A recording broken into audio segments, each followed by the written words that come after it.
O líder parlamentar do partido alegadamente agrediu um árbitro de futebol de 18 anos. Nuno Afonso esteve com André Ventura na fundação do Chega. Chegou a número 2 do partido. Quando se desentenderam, foi coisa séria. Sempre que pode, Nuno Afonso vai ao baú dos tesourinhos deprimentes. Nas eleições autárquicas houve um candidato do partido que tinha sido condenado por burla. Houve um outro candidato que tinha sido preso por assaltar casas, inclusivamente por assaltar igrejas e roubar caixas de esmolas. Há um presidente de uma distrital que é próximo do André Ventura, que foi condenado por violência doméstica. Esta é apenas uma pequena parcela da lista dos alegados pecados originais que Nuno Afonso atribui a André Ventura. O líder, todavia, veio à SIC confessar-se espantado por ter nas fileiras do partido alguém suspeito de roubar num dos locais mais vigiados do país. Eu nunca me passaria pela cabeça, quer dizer, que isto seja possível. Se eu me disser assim, é bom para o Chega, é evidente que não vou estar a mentir às pessoas. Agora, o que é que diferencia? É a atitude que temos quando isto acontece. O assessor pessoal do André Ventura teve conversas ordinárias com uma menor de idade. O André disse à rapariga que ia resolver a situação e no dia a seguir na televisão disse que não sabia de nada. Um outro candidato da Margem Sul tinha armas de fogo ilegais em casa também. Eu sinto um bocado a responsabilidade por aquilo que está ali. Eu sou um dos fundadores também do partido. E se há coisa que eu não me revejo é de facto neste tipo de comportamentos, que não é de agora, não aconteceu esta semana pela primeira vez, infelizmente, tem sido reiterado ao longo destes últimos anos no Parlamento Português. E se há coisa, e outro dia perguntaram-me isto e eu tenho que ser claro, se eu me sentia decepcionado ou desiludido por ter saído do partido em rota de colisão ou por ter mesmo saído do partido. E eu acho que não, eu acho que isto que se tem passado é exatamente a prova de que eu tomei a decisão certa. Eu jamais me reviria a estar sentado, ou não me sentiria bem sentado no meio daquelas pessoas a terem aquele tipo de comportamentos. Ou seja, mesmo que não tivesse arranjado este diferente com o André Ventura, se fosse confrontado com a sucessão de casos que nas últimas 2, 3 semanas, ou no último mês, se quisermos, começando em Miguel Arruda, teria questionado a sua continuidade no Chega, se ainda lá estivesse? Com certeza que sim. E não começou só estas 2 semanas. Há um caso, e eu achava que não se conseguia descer mais do que isto, que foi o caso da Romualda. Um deputado que lhe disse boa noite em plena luz do dia por ela ser negra, eu achava que não se conseguia descer mais. E isto que se viu esta semana é que, pelos vistos, conseguem ainda ser pior do que aquilo que já fizeram. Portanto, eu jamais me reviria. E se estivesse no Parlamento nesta altura, eu provavelmente estaria a pensar seriamente se manteria ali ou naquelas condições. E outra coisa inacreditável é que, se isto se passasse num outro partido qualquer, o que é que o André Ventura diria? E é, no fundo, a única personalidade que, de forma pública, critica frontalmente André Ventura. Quando o faz, tem consequências?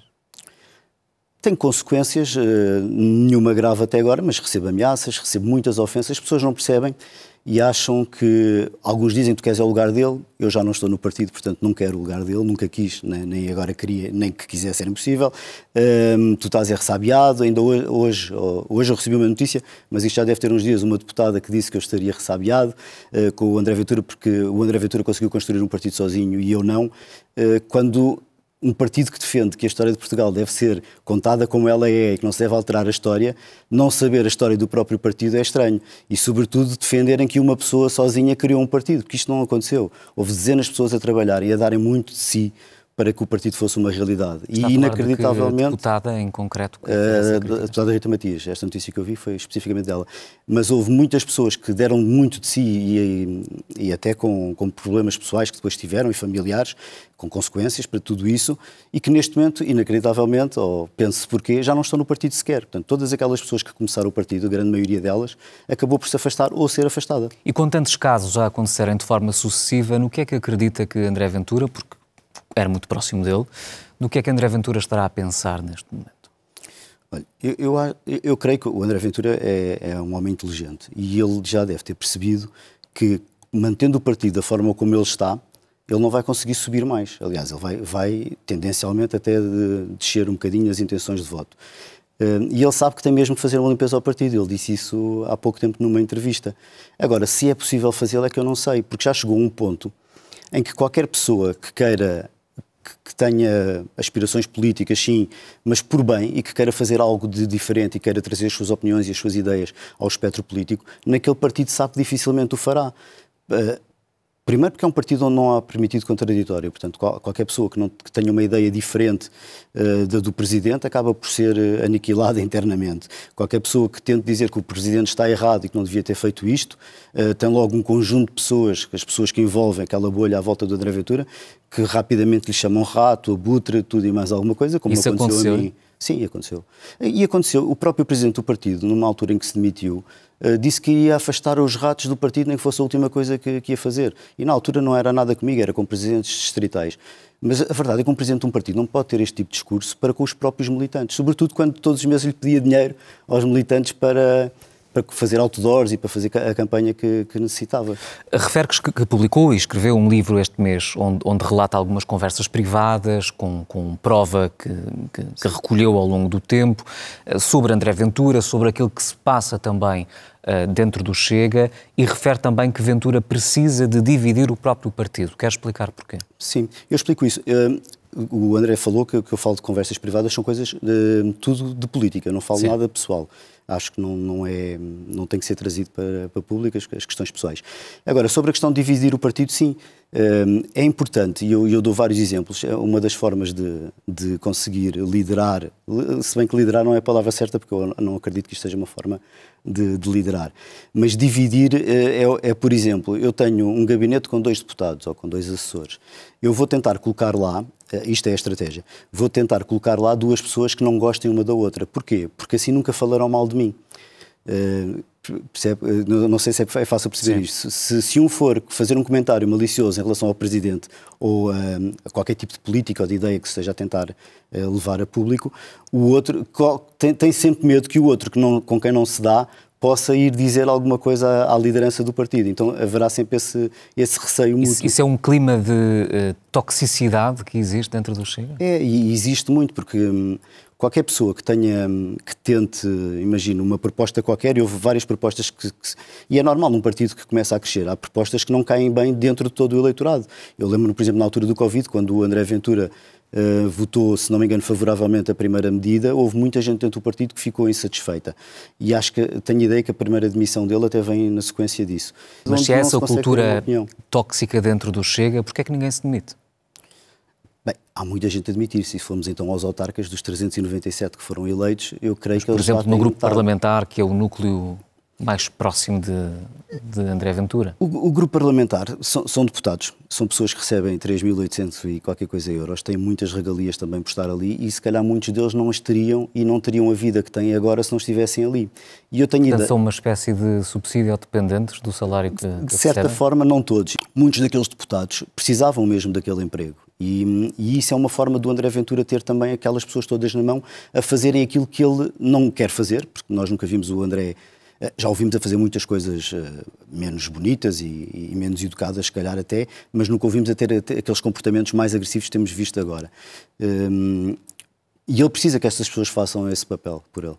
Temos aqui vários outros casos. O de Nuno Pardal é um dos mais recentes, mas ainda tivemos também esta semana o caso do deputado Pedro Peçanha. Pelo facto de envolverem crimes sexuais, de envolverem menores, são os casos mais difíceis para André Ventura e para o Chega? São. O Chega é um partido muito moralista, não é?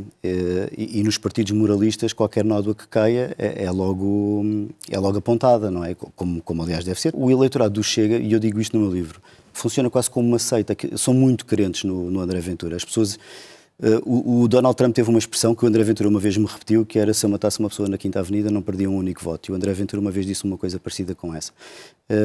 E a verdade é que as pessoas acreditam nele, independentemente daquilo que ele faça. E eu sinto isso na pele, porque as respostas a qualquer comentário que eu faça, e esta entrevista vão ser iguais, é sempre em defesa. Eu vi pessoas a defenderem o partido, mesmo com o caso do Nuno Pardal, que é das coisas mais baixas que pode acontecer, não é? Uma coisa dessas com um jovem, com uma criança. E, no entanto, há pessoas a defender. Porque os outros também tiveram o Casa Pia, os outros também tiveram isto. E o próprio presidente do partido... Sendo casos diferentes. Sendo casos completamente diferentes. Eu não estou a fazer essa comparação. Sim, mas apenas para fazer essa ressalva. O pior de tudo é ver o presidente do partido a dizer isto, a usar como justificação o facto de já ter havido casos. O meu roubou malas, mas os vossos roubaram milhões. Ou eu aqui faço isto, mas vocês já fizeram. Isto parece quase uma discussão de futebol. Também refere que André Ventura é um líder fraco e é particularmente crítico sobre as qualidades de André Ventura, que é desorganizado, que é inseguro. Porquê é que só percebeu isso depois de sair do Chega? Eu não percebi isso depois de sair, eu percebi isso antes e também por isso acabei por sair. Eu já conheci o André Ventura há muitos anos. O que provocou o desentendimento com o André Ventura também foi um pouco isto, ou seja, pelo que eu li, foi nas escolhas de listas para Lisboa que a partir daí surgiu o desentendimento entre ambos. Já vinha de trás e o nosso desentendimento até começou em Coimbra, precisamente porque o Congresso de Coimbra começou com um vídeo que dizia André Ventura, o homem criou um partido sozinho. E o desentendimento começou aí porque as coisas, já havia algumas divergências, mas aí eu achei que era uma falta de respeito, não para comigo, mas para com todas as pessoas que criaram e que estiveram ao lado dele a fazer o partido. Quando nós criámos o partido, nós tínhamos uma determinada ideologia e uma determinada vontade de fazer certas coisas pelo país.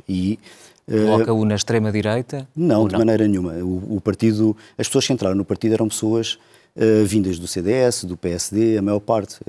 O que havia em comum entre aqueles 12, 13 pessoas que criaram o partido inicialmente e que estiveram nas primeiras reuniões é que eram todos amigos do André. Pessoas da vida pública, pessoas que não tinham qualquer experiência política, mas não havia extremismos de maneira nenhuma, nem nunca se pensou nisso. Em 2019 o André Ventura deu uma entrevista a dizer que a AfD era um bando de malucos.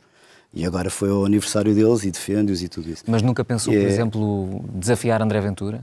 Não, na altura que ele me desafiou a mim, e foi ele que me desafiou, e eu disse, ok, vamos lá brincar um bocadinho, o regulamento eleitoral foi mudado, portanto, ninguém pode concorrer contra o André Ventura. Aliás, o partido neste momento não tem órgãos definidos, porque os órgãos foram todos chumbados pelo Tribunal Constitucional, portanto eu nem sequer sei como é que o André Ventura vai avançar e se alguém poderá avançar com ele, nem ninguém sabe quais são os estatutos que estão em vigor, quais são os regulamentos eleitorais que estão em vigor. Esse é o grande problema do partido. E para mim esse é que é o foco. Um presidente de um partido não pode permitir que um partido esteja há vários anos à deriva, sem órgãos eleitos. Se pudesse falar com o André Ventura, o que é que lhe diria hoje com estes casos todos? Nada. Outro dia perguntaram-me se eu agora pensava, eu avisei. E de facto isso passa-me pela cabeça. Não tanto eu avisei, mas eu tinha a percepção que isto ia acontecer e que o partido ia acabar por derivar nisto. Aliás, eu em 2019, numa entrevista que dei, disse que, em off, mas a pessoa depois pode confirmar se for o caso disso, que a minha ideia é que o partido ia crescer muito e depressa, iria conseguir ter uma representatividade grande na Assembleia da República e depois implodia a seguir a isso. E eu tenho a ideia, pelos casos que lá estão, a acontecer, a implosão. É quase impossível o André conseguir agora limpar o partido. É muito, muito difícil.